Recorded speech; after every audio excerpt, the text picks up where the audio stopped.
Alright, good morning everyone. Now, today we will be starting with exercise 2.5, question number 12. Yesterday we have left the question, so now we will be discussing question number 12. Exercise 2.5, question number 12, okay? Question number 12, I am just discussing with you. In question number 12, we just need to verify that x cube plus y cube plus z cube minus 3xyz equals to what? Equals to half of x plus y plus z, x minus y whole square plus y minus z whole square plus z minus x whole square. Alright, so we will start with left hand side and then we'll prove it equals to right hand side, and then I'll explain you another method where we will be starting with right hand side and we'll prove it equals to left hand side. So just start with left hand side. Our left hand side is x cube plus y cube plus z cube minus 3xyz. Do you remember this identity a cube plus b cube plus c cube minus 3abc? Yes. A cube plus b cube plus c cube minus 3abc. This is the identity we are going to apply here. So using identity, we will write it equals to x plus y plus z. This is the identity, x square plus y square plus z square minus xy minus yz minus zx. Alright. Now just look here. In right hand side we have half x plus y plus z. We have this expression x plus y plus z. Okay, so what are we going to do? Just look here. We need 2 in division here, but we cannot write it like that. Okay, it will change the value. So it means we will multiply and divide by 2. Multiplying and dividing by 2. It will not change the value of the expression. Just look here. Why? I am just telling you. Here, if I cancel this 2 with 2, nothing will change. It will again be 1. So I am just multiplying and dividing by 2. Now just look here. This 2 is in division. I am keeping it like that. And this 2 we are multiplying. We can write it here. Why I am writing it here? I am just telling you. You remember, multiplication is always commutative. Multiplication is what? Commutative. A into B is always equals to B into A. So it means, what is this? This is 2 multiplied with x plus y plus z multiplied with x squared plus y squared. This is the term. So we can write it as x plus y plus z first, then 2 we can keep it here. Yes, we can do it. Yes, because multiplication is commutative. Alright, now what? We'll keep it like that because we want, in right hand side we want this expression half x plus y plus z. So we will keep it like that, okay? Now, 2 multiply with x square, we'll get 2x square, we are multiplying. Then 2 multiply with y square, 2y square, then we have 2z square, then we have 2xy, 2yz, and then 2zx, alright? Now, 2x square can be written as x square plus x square, y square can be written as y square plus y square, and then z square can be written as z square plus z square, minus 2xy minus 2yz minus 2zx. Alright. Now, just look here. X square plus y square minus 2xy. This 2x square I have written as x square plus x square. Yes, x square plus x square is again 2x square. I am not changing anything. I am just writing it another form so that I'll be able to prove it equals to right hand side. So just look here. Now, and x square plus y square minus 2xy is what? X minus y whole square. If I take, just look here, y square, z square minus 2yz. Y square plus z square minus 2yz. You remember the identity, a square plus b square minus 2ab is a minus b whole square. So this is going to be y minus z whole square. Alright. Now just look here. X square plus z square minus 2zx. X square plus z square minus 2zx can be written as z minus x whole square. Alright. Just look here. This is what? This is our right hand side, which is equals to RHS. Hence proved. Alright, now moving on to next part, we will be taking right hand side and then we will be proving it equals to left hand side. We will be taking what? We will be taking right hand side and then we will be proving it equals to left hand side. So just have a look here.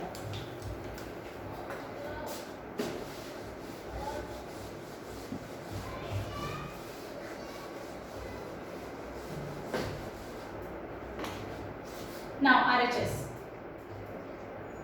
half x plus y plus z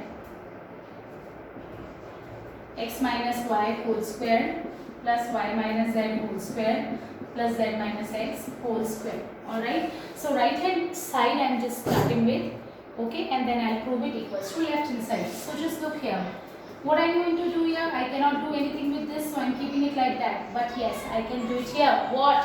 We will expand it using the identity a minus b whole square.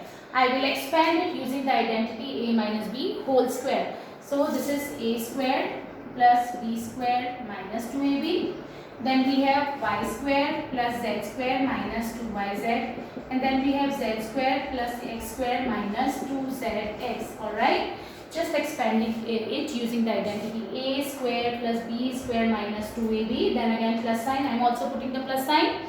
Then we have a square plus b square minus 2ab. Then plus sign. Then again a square plus b square minus 2zx. Alright. So now just look here. Now adding the like terms. X square plus x square will be what? 2x square. Then we have y square plus y square will be 2y square. Then z square plus z square. Just look here. Z square plus z square will be 2z square. Then we are left with minus 2xy, minus 2yz and then 2zx. They are not like terms, so we are keeping it like that only. Alright, so do you see anything common in these terms? Do you see anything common in these terms? Yes, 2 is common. So we are taking 2 common here. So I am left with x square plus y square plus z square minus xy minus yz minus zx. Right, this is 2, okay.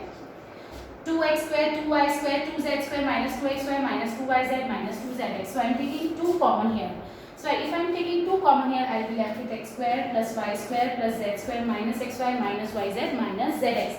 Now just look here, this 2 can be cancelled with 2. So I am left with x plus y plus z, x square plus y square plus z square minus xy minus yz minus zx. This is what? Do you find it familiar? Have you seen it somewhere? Yes, this is an identity. A plus b plus c, a square plus b square plus c square minus ab minus bc minus ca, which is equals to what? Which is equals to a cube plus b cube plus c cube minus 3abc. So this is an identity which is equals to x cube plus y cube plus z cube minus 3xyz, which is equals to what? Which is our LHS. We have started with right hand side and we have proved it equals to left hand side. So hence proved. Right. Now moving on to next question. Question number 13 we have already discussed yesterday, 13 and 14. So I am going to discuss question number 15 with you today. Alright, question number 15.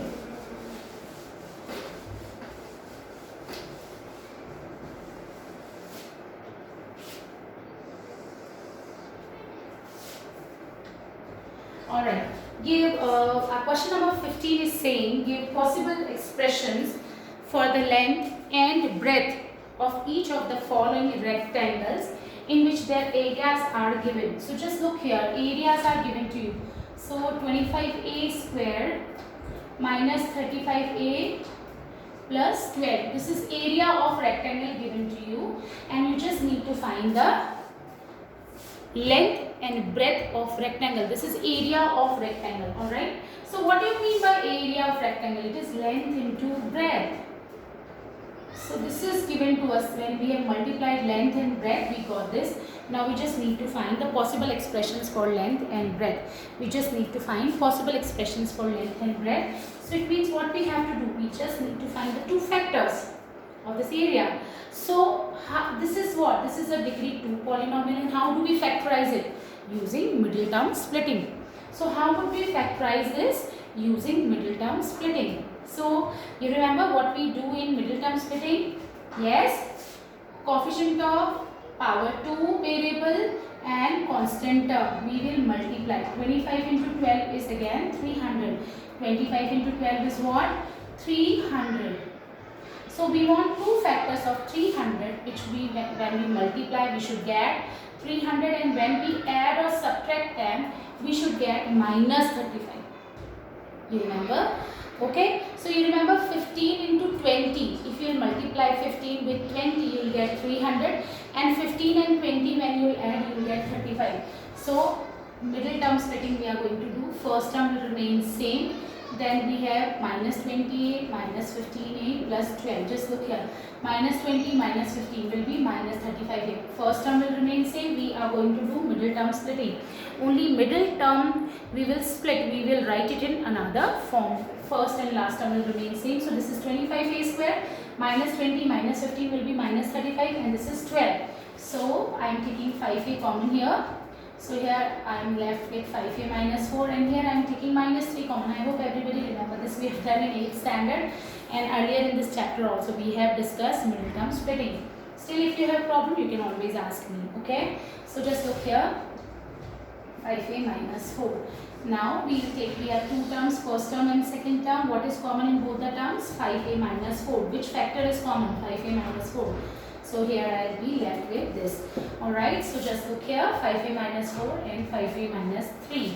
So we will take length as 5a minus 3 and breadth will be 5a minus 4. Why I have taken 5a minus 3 as length? Because length is always greater than breadth. So 5a, 3 subtracted from 5a and 4 is subtracted from 5a. So which one is greater? This one is greater. So this is length and this is breadth. Moving on to next part. In next part we have area of the rectangle is equals to 35y square plus 13y minus 12.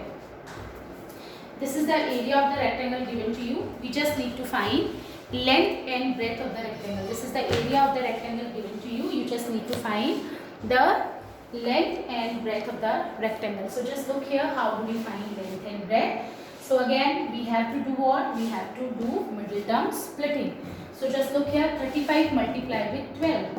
So if 35 will be multiplied with 12, you will get what?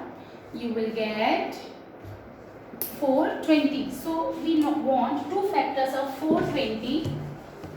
We want two factors of 420, which when multiplied we should get 420, and when we add or subtract them we should get what? 13. So what I am going to do here, just look here, I am taking the two factors 28 and 15. So 35y square, then 28y minus 15y. Just look here, 28y minus 15y minus 12. I just middle term 13. 28 minus 15 will be 13, and when you multiply 28 with 15 you will get 420. Alright. Now taking common here. So what is common? 5y. So 5 7s are 35, 7y, and oh I am so sorry, I have taken 5 common. Sorry, 7 I just need to take common, 7y. So this is going to be 5y, and 7 4s are 28. Alright, and here I will take what common? 3 minus 3 I am going to take common. So 5y plus 4. Alright. So 5y plus 4, 5y plus 4. Two factors, there are two terms and 5y plus 4 is common. So I am taking 5y plus 4 common, and this is 7y minus 3. So possible expression for length will be 5y plus 4 length, and breadth will be 7y minus 3. Alright. So length will be 5y plus 4 and breadth will be 7y minus 3. Alright.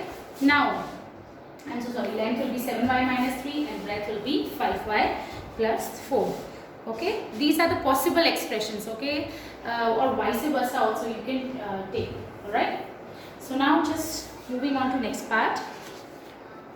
Question number 16.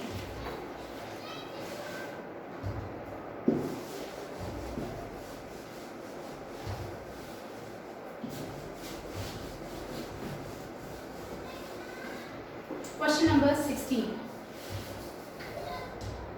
Okay, what are the possible expressions for the dimensions of the cuboid whose volume are given below? Just look here, volume is given to you. Volume of cube is given to you 3x square minus 12x. Alright, so we just need to find the possible expressions for length, breadth and height. Possible expressions for length, breadth and height. So just look here. Volume is given to you 3x square minus 12x. What is volume of cube? Cuboid, I am sorry. It is length into breadth into height, which is 3x square minus 12x. Alright. So it means we want three factors to find out the possible expressions for length, breadth and height. So I am taking common here what? 3x. So here I am left with x minus 4. Fine. 3x I have taken common. So here I am left with x minus 4. So 3 into x minus 4 I can write it. So possible expressions for length, breadth and height. We can take possible expressions for length, breadth and height. We can take 3x and x minus 4. Got this? Now moving on to next part. Next question is also same. Okay. So this is the question second part. 16 second part, 12ky square plus 8ky and then we have 20k. Now in this question what we have to do, just look here. This is 12ky square plus 8ky minus 20k. This is the expression for the volume of the cuboid. Again we just need to find the dimensions, length, breadth and height. Dimensions we just need to find dimensions, length, breadth and height. What are the dimensions of cuboid? Length, breadth and height we are trying to find. So just look here. Do you see anything common in these terms? Yes, k and 4. So 4k I am taking common here. So just look here, 4 3s are 12, 4 2s are 8 and then 4 5s are 20. Alright, now we will do middle term splitting. Because this is degree 2 polynomial, 5 3s are 15 and 5 minus 3 will be 2. So 3y square we will only we will only split the middle term. First and last term will remain same. So 5 minus 3 will be 2y. 5y minus 3y minus 5. First term is 3y square minus 5 is again 9. 5 and 5y minus 3y it will be 2. So I have not changed anything. Now 4k is outside. Now what I can take common here y. So it is 3y plus 5. And here I will take minus 1 common. So again I will get 3y plus 5. So this is going to be 4k. Now 3y plus 5 and this is y minus 1. So possible dimensions are, possible expression for dimension. I am not taking this as length and breadth and height. Anything. It can, any one factor can be length, any one factor can be breadth and can be height. So I am just writing the dimension. Possible expression for dimensions are 4k, 3y plus 5 and y minus 1. Alright. Okay, now I just want to, although we have finished our NCERT exercise, but still I just want to discuss few questions with you. I hope everybody will be able to solve it. So just look here. Okay, some extra questions I'm just. So just look here, without actual division,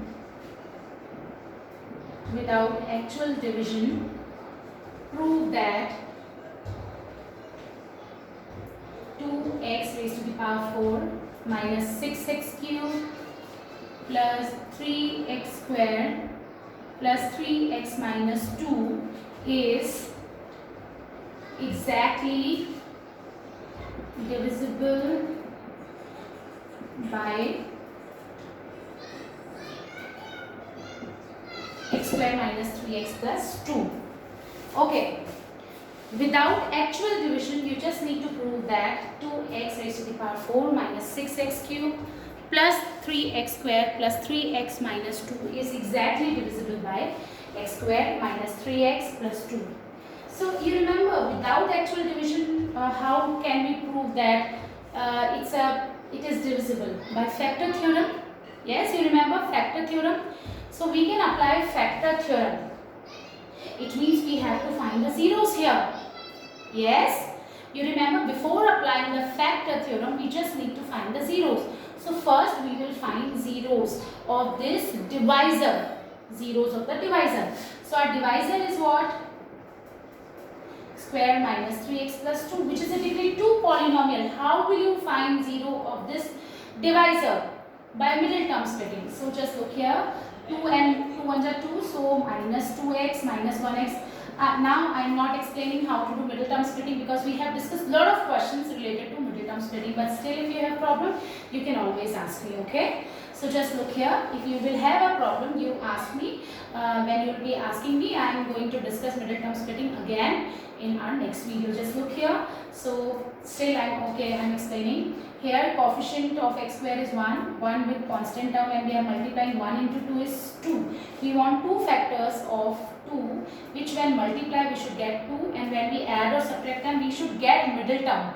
So 2 ones are 2. 2 into 1 is 2, and 2 minus 2 minus 1 if I take, I'll get minus 3. So just look here, x I am taking common here, so x minus 2, and here I am taking minus 1 common, so x minus 2. X minus 2 I am taking regrouping I have done. I hope you remember regrouping we have done in 8th standard. And here I am left with x minus 1. So these are the factors. Fine. Now zeros. X minus 2 equals to 0, so x is equals to 2. And x minus 1 equals to 0, so x is equals to 1. These are the two zeros. You remember what we used to do in factor theorem. Suppose you just need to find out whether x minus 2 is this polynomial px. If I am assuming this is px, a polynomial in terms of x, is exactly divisible by x minus 2. How do you check? I will check using factor theorem. So I will first find out the zero. So x is equals to 2. Just look here. These are the two factors of divisor. I just want to give you an example. If I am saying if a number is divisible by 3 and if that number is divisible by 4 also. If a number is divisible by 3 and divisible by 4 also, it means that number will be divisible by 12 also. You remember this? Similarly, in this question also we are applying the same concept. These are the two factors of this divisor which we need to check whether it perfectly divides or not, this polynomial. So if this polynomial is exactly divisible by x minus 2 and exactly divisible by x minus 1 also. This polynomial is if it is exactly divisible by x minus 2 and x minus 1 also, it means it is divisible by this also. So how do you check that this polynomial is divisible by x minus 2? We will first find out the 0, so x is equals to 2. So we will find P2. I am just assuming Px, okay? This is Px. So P2, how do you find? This is 2 into 2 raised to the power 4, then 6 into 2 raised to the power cube, then 3 into 2 power 2, then we have 3 into 2 and then minus 2. So just look here. This is what? This is 16 into 2, 32. Okay, then we have 48. Now 12, then we have 6 minus 2. So 32 minus 48, just look here. 32 minus 48 will be 16, okay. Then we have, this is plus sign, okay. So plus 12 plus 16 is 18, okay. 18 minus 2 will be, this is minus 16 and this is plus 16, so this is 0. Yes, P2 is 0. P2 is 0. This implies that x minus 2 exactly divides. X minus 2 is a factor. X minus 2 is a factor. Or I can write x minus 2 exactly. Factor, what does factor do? Factor exactly divides this. Yes. So x minus 2 exactly, or we can write x minus 2 is a factor. Now, x minus 1.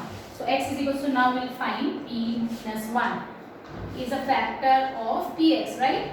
Now p1 I am trying to find. So just look here, in place of x I am going to put 1. 2 into 1 raised to the power 4, then 6 into 1 raised to the power 3, then 3 into 1 squared, then 3 into 1 minus 2. Okay, you can do directly if you want to do 2 minus 6 plus 3 plus 3 minus 2. So 3 plus 3, 6, 6 minus 6 cancel, and then this is also cancel, which is 0. So this implies that what? This is x minus 1 is a factor of px. Just look here. Alright, if I am saying 2 is a factor, 3 is also a factor of a certain number. So it means 6 is also a factor, you remember. So x minus 2 is a factor 1 is also a factor. It means x minus 2 into x minus 1 is a factor of px. And x minus 2, x minus 1 is what? This is x square. This is the factorized form of x square minus 3x plus 2. This is same. X minus 2, x minus 1, when you multiply, you will again get the same polynomial. This implies that x square minus 3x plus 2 is a factor of px. Okay, and if it is a factor, it means x square minus 3x plus 2 exactly divides 2x raised to the power 4 minus 6x cubed plus 3x square plus 3x minus 2.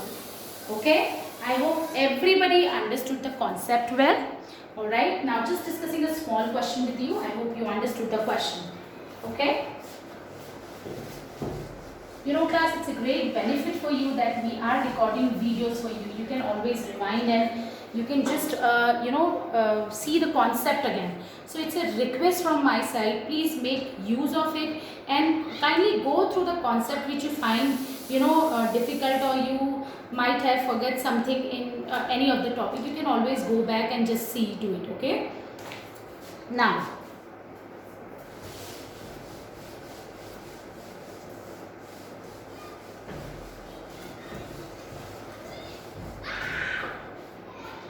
alright, now we have one more question. Factorize.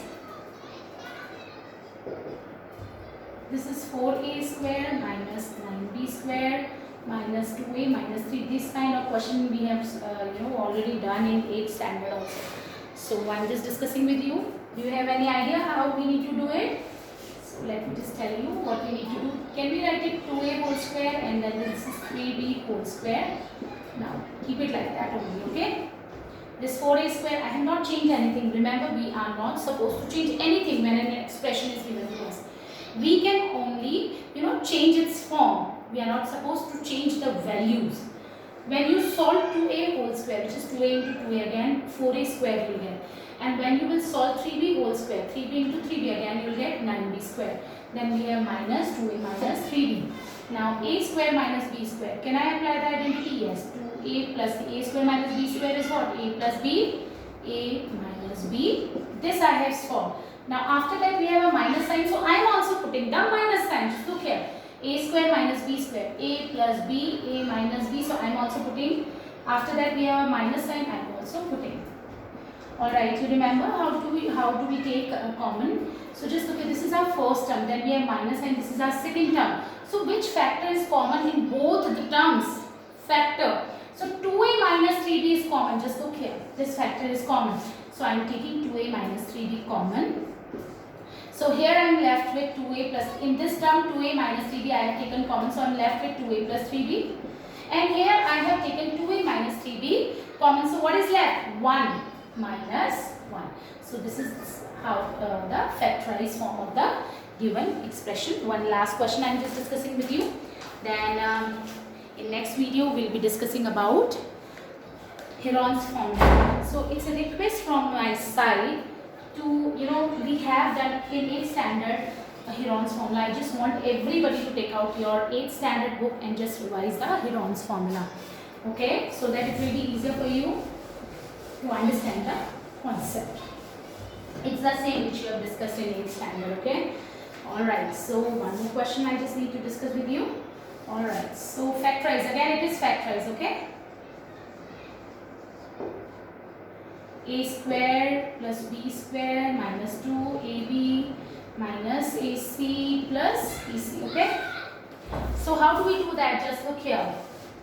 Do you see any identity? No. It's okay. Then we'll open the bracket. Minus 2ab plus 2ac minus 2bc. Just look here. It is minus 2. Minus 2 into ab minus 2ab. Minus 2 into minus ac plus 2ac minus 2 into bc is minus 2bc. Now, do you see any identity? Yes. A square plus b square minus 2ab is what? A minus b whole square. So this is going to be what? A minus b whole square. Now just look here. Do you see any common factor here? Yes, 2c is common. So we are left with a minus b.